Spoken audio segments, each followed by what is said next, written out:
Ako po ay matahimik ngayon kung mapapansin ninyo kasi nag-aaral po tayo.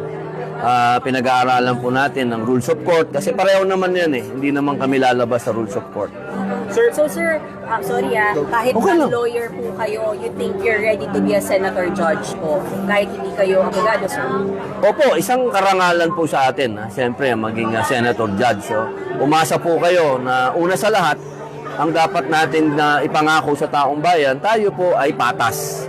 Tayo po ay parehas, wala po tayong tinititigan, wala tayong tinitingnan. Umasa po kayo. Possible daw na umattend si VP Sara. You think it's better for her to attend the impeachment trial, sir? Dapat siguro ang tanungin natin yung kanyang abogado, kung ano ang advice nila kay VP. Kung ipupush ng ilang mga taga-mayorya na si Senator Cheese ang mag-presiding officer, i-oppose po ba ninyo, sir? Or at least ng minority bloc? Kailangan namin i-oppose yun. Bilang kami ay minorya. Bilang kami, trabaho namin yun.